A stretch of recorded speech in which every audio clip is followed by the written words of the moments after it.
All right, before we step in and finish out the year with a look at the role of racism in the LDS Church, we're going to take some time tonight and show some amazing similarities between Islam and Mormonism. Most of the information for which I am quoting about Islam comes from Sam Solomon, the head of the Islamic department at Elam Ministries. Mr. Solomon, who is an expert in Islamic studies, is also a former Muslim and was trained at a very high level of the faith. Today, he is considered a formidable source of information regarding the Sharia law. Someone smart once stated, when it comes to gospel truths, there is nothing new under the sun except heresy and deception.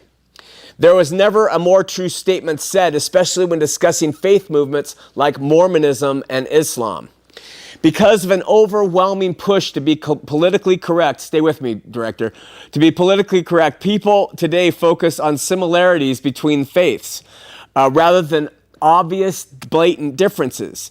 And it can be very tedious to discern the difference between truth and error when comparing Islam and Mormonism to biblical Christianity. Most people are so fearful of offending to be convicted of a hate crime that they simply smile and say, well, we all worship the same God, right? And according to the Bible, we really don't. Well, heresy is the only new game since Jesus and his 12 laid out the principles of the good news. The similarities found in heretical faiths can be absolutely astonishing. Let me share with you at least 25 similarities between Mormonism and Islam here tonight. Number one, Islam was founded by the man, Muhammad, around 500 AD, while Mormonism was founded by the man, Joseph Smith, in 1830.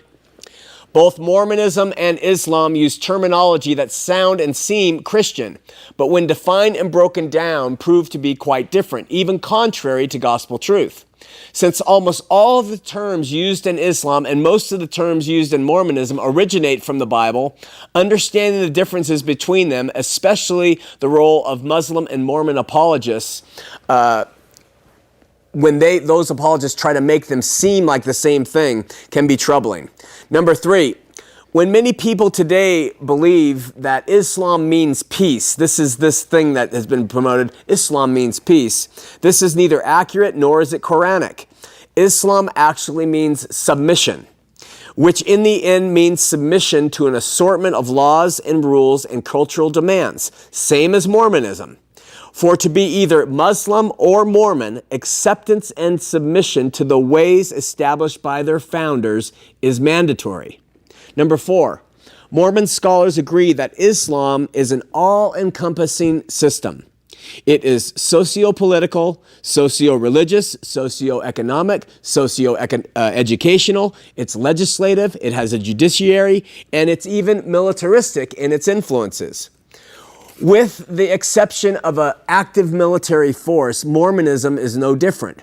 And though somewhat invisible today, Mormonism at its roots was and continues to be extremely militaristic. Continuing with this all-encompassing theme, Islamic scholar Solomon writes, quote, "Freedom of choice does not exist in Islam. Neither is religion a private or personal matter.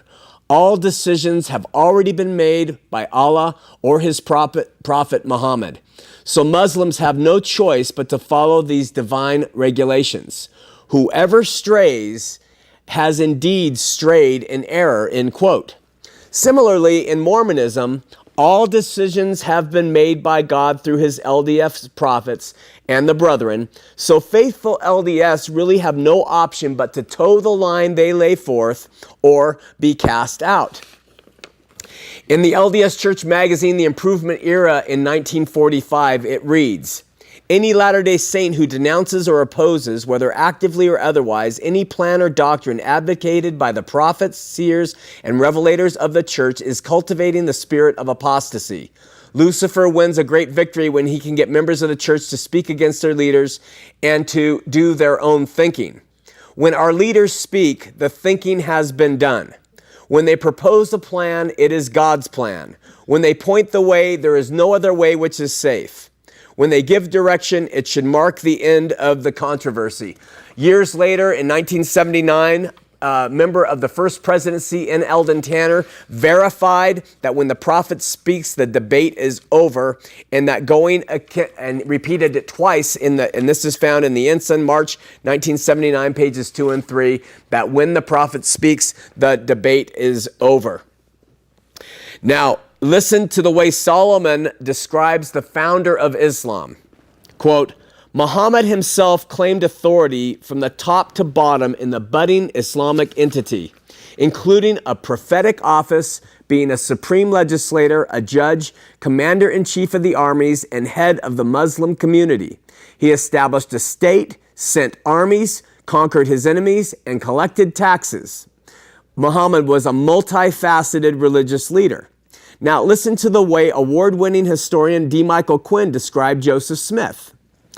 Few Mormons today can grasp the polarized charisma of their founding prophet.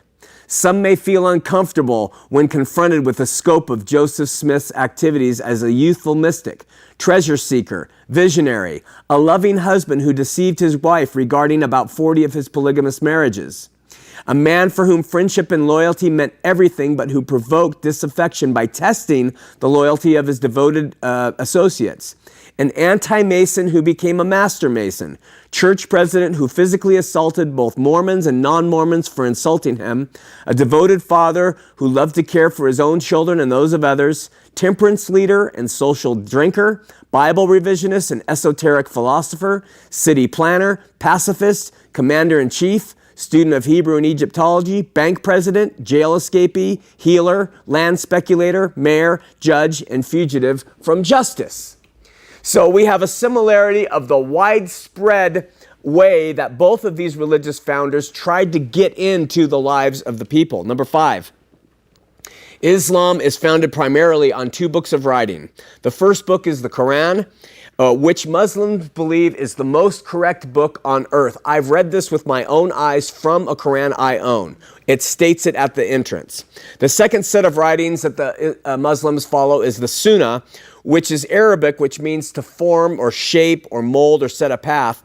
And it points to the actual life and revelations and teachings of the Prophet Muhammad. Mormonism is primarily founded on 4 books of Scripture, with 2 of them, the Book of Mormon and Doctrine and Covenants, being more emphasized than the others. Latter-day Saints believe the Book of Mormon is the most correct book on the face of the earth, while their Doctrine and Covenants is used to form, shape, mold, and set a path for the church. And it literally points to the life, revelations, and teachings of Joseph Smith as a man. Number 6, Islam claims that the Quran is the final revelation of Allah to mankind through the Prophet Muhammad. Mormonism claims the Book of Mormon to contain the fullness of the gospel, and though they do not call it the final revelation of God to mankind, no other LDS prophet has produced any other thing like it, so it may as well be.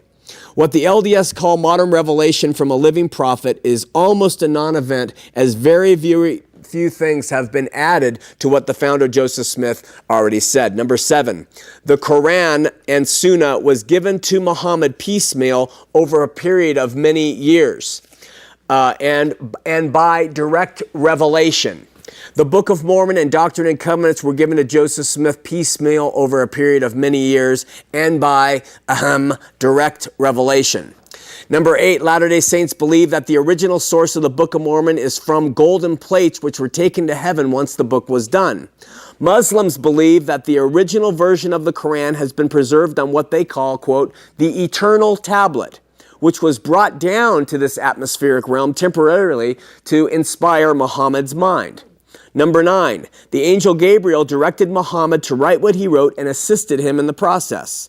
Joseph Smith said the angel Moroni told him to translate the Book of Mormon and assisted him in the process. Now, most of this translation that Joseph Smith of the golden plates was by direct revelation. He got to the point where he didn't even look through the rock to pretend anymore. He just let this revelation come to him, similarly as Muhammad did when in the cave. Number 10, unlike the Bible, the Quran has absolutely no historical evidences or documents that can support its historical authenticity or literary reliability. So too, the Book of Mormon, though full of fantastic material claims, has not one provable material support to authenticate its historical authenticity or literary reliability. Number 11, Muslims claim that the Quran supports and perfects the Bible by clarifying it. The LDS call the Book of Mormon another witness or another testament of Jesus Christ and believe that it too clarifies and completes the Bible. Number 12, both the Book of Mormon and the Quran, while claiming to support the Bible, actually contradict it, thereby placing their believers in the position to have to choose between one book or the other. The result, Muslims choose the Quran, Latter-day Saints choose the Book of Mormon. And this is the primary aim of all counterfeit faiths. Reduce, eliminate, or mock the Bible, and therefore you can control people with the subsequent writings. Number 13. The contradictions found throughout the teachings of Muhammad are written off by Islamic apologists as abrogations, meaning that later revelations supersede the revelations of prior ones. Within Mormonism, the same game is played as it is accepted that a living prophet trumps a dead one. And the earlier revelations of someone like Joseph Smith, which contradict later ones, are seen only as stepping stones in the prophet's spiritual growth.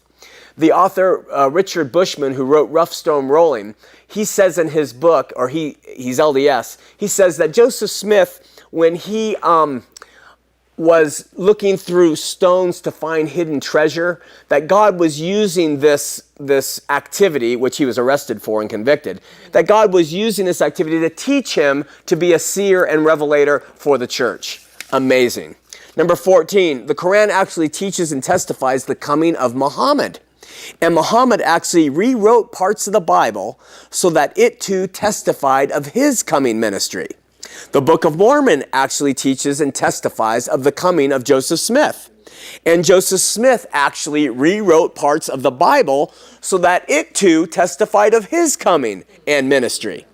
Number 15, where the Quran acts as a theological framework to Islam, the Sunna actually shapes at least 80% of the Muslims' life and faith. So too with the Book of Mormon and Doctrine and Covenants. The Book of Mormon might be seen as the core to the spiritual faith, but the Doctrine and Covenants actually defines most of what is done within the administration of Mormonism's life and religion.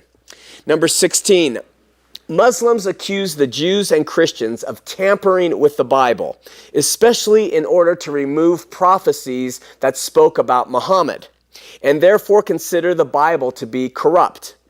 This led to Islam altering doctrine relative to the uniqueness of Jesus, his teachings, his person, and his atoning work. Mormonism accused the early translators of the Bible, particularly the Catholics, of tampering with the plain and precious truths contained in it, and therefore consider the Bible to be unreliable. This led Mormonism to ultimately alter doctrines relative to the uniqueness of Jesus, his teachings, his person, and his atoning work. Number 17, in Islam, all non-Islams are enemies to Allah, and their response, especially to Christians and Jews, is one of violence. Where physical violence is not the norm in Mormonism today, non-LDS outsiders in Brigham Young's day were treated with similar contempt, including violence. Number 18. In a similar vein, Islam believes that all people on earth are born Muslims. And when they find or discover the eternal truths about Islam, they do not convert to Islam, but instead revert to what has always been, but they have forgotten to know.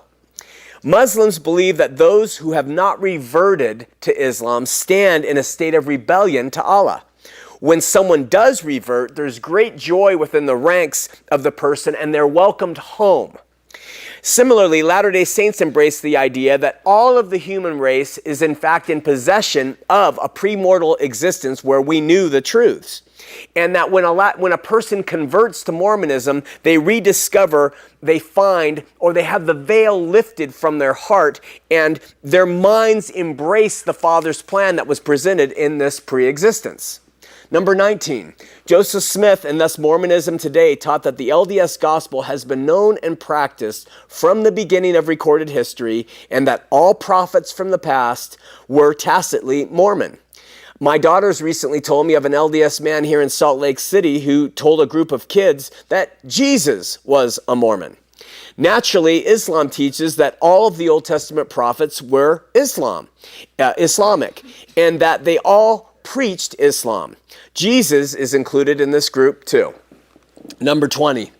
Islam has a long and abiding desire to both convert the world and then to rule over it.